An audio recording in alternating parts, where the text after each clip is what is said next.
Hello, my name is Val Schwartz, and I'm the head of admissions at NC State's Institute for Advanced Analytics. And today I'm honored to speak with a fabulous alumna of the Master of Science in Analytics program. Would you mind introducing yourself? Sure. Hey, everyone. I am Catherine LaChapelle. I'm currently based in New York City. I'm working as a customer engineer at Google, and I graduated from the Institute in 2016. Thank you, Catherine. And I wanted to start with maybe talking a little bit about your background because it is somewhat unusual. We get questions occasionally from prospective students who come from all sorts of different academic backgrounds and professional backgrounds. And I know you majored in political science and women's and gender studies at UNC-Chapel Hill. So Yeah. what made you go from that combination of majors to a graduate program in analytics and data science? Sure. So I was always passionate about statistics, starting from when I first took it in high school, and then when I took some early courses in college, when I was sort of thinking about some business options. Uh, I loved and was passionate about political science and women's and gender studies, and more than anything, learning about how to analyze conversations, how to break down different topics and understand where different people are coming from, and then sort of have like healthy debates around it. And so when I was thinking about what I wanted to actually go out and do in the world, I knew about fortunately, I knew about the IAA. And then I just thought, you know what, this would be a really great opportunity for me to sort of marry my analytical skills and my love and passion for statistics, and also my kind of like business focus and desire to really kind of use like the communication skills that I had honed in my undergraduate studies. Great, thank you. And so on that note, once you got here to the Institute, what would you say was what were some of the highlights and lowlights for you? Some of the challenges and some of your favorite moments during your time at the IAA? Yeah, my favorite thing was the people. Both the students and faculty were all fantastic, and I formed, great bonds with all of them because we spent a lot of time together. And that's also the low light. Is it's a very time-intensive program, fitting a master's degree into 1 year.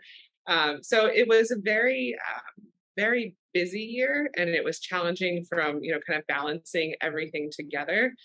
Um, but I got through it with the help of my friends and colleagues and educators. Do you still keep in touch with anybody from your MSA cohort? Yeah, my practicum group. We still occasionally kind of text each other, and every once in a while set up a virtual meeting. So that's been really great to just sort of keep in touch with each other and see how our lives have progressed. And at my first job at SAS, there were, of course, a lot of us alumni there, and so we all, stuck together. And then now at Google, also we have a little internal chat group for those of us who are graduates, and we have monthly meetings to just chat and talk about careers and share insights. I love that. That's fantastic to hear. Dr. Rappel will love hearing that too. I'm sure. So you've worked at SAS for a few years, and now you've been with Google for a few years. So would you talk to me a little bit about just some of the skills that you have found to be the most relevant and the most useful for you day to day, and have those shifted at all over time? Hmm.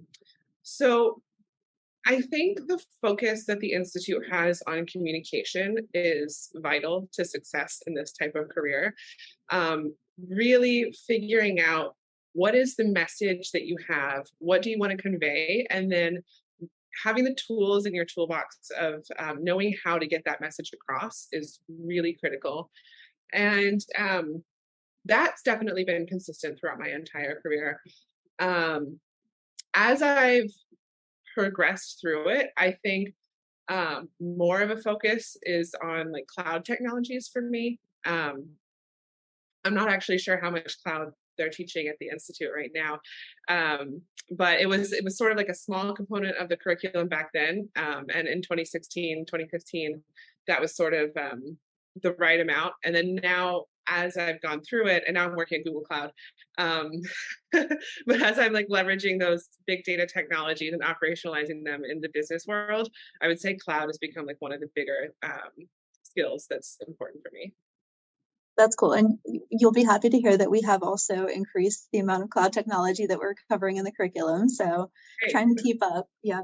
And quite a few students now will also get certified in AWS and other related tools as well. So Great. yeah.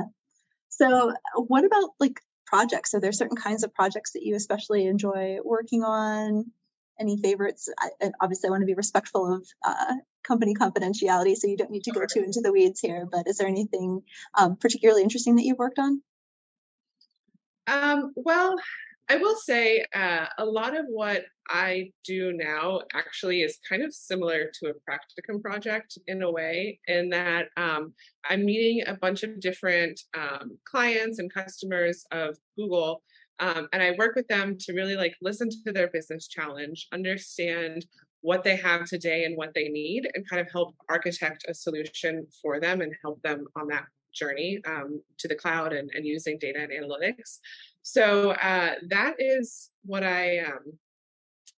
that's the kind of project I work on most. My favorite kind of project is forecasting. Just talking about the statistics, I found that I was really passionate for forecasting while I was working at SAS, and I started to do that sort of as like my main statistical work. And now that I'm at Google, I'm starting to do some more of that on the side as well, just for my, at Google, we call them 20% projects. So I'm starting to kick off some of that as my passion project. Super cool. That's fantastic. Are there certain things that you've kind of come to value more as you've progressed through your career? Yeah, so for me, I really value the way that my employer kind of treats me and sees me as a whole person, and respects my work-life balance. Of course, a lot of us had a struggle with that when the pandemic started, adjusting to our new normal. And for me personally, I had some significant health challenges during the pandemic, and I am eternally grateful to Google for being there for me, and then helping me with medical leave and making sure that I was taken care of, and really making the process as smooth as it possibly could be, so I could focus on my health and getting better so I could get back to work. That's so great to hear. I think it's critical that employers think about their employees as whole humans and not just as, some sort of cogs in a machine or something like that. Exactly. That's great. And as evidenced by the skyscraper out the window behind you, you've been in New York for 6 years? So what's your favorite thing about living and working in New York? My favorite thing about New York is about living in New York is the restaurants. They're delicious, and it's a lot of fun to just kind of walk out at night and go pick somewhere new. My favorite thing about working in New York is the people.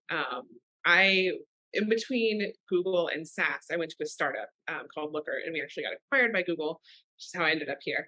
So I sort of got dipped my toe in the startup pool and kind of saw what the talent pool was really like, and I was blown away by just the caliber of the people, the concentration of really tech-focused folks that were kind of speaking my language, and we all sort of had that like commonality between us. And so that's my favorite thing about working in New York, living in New York, the food.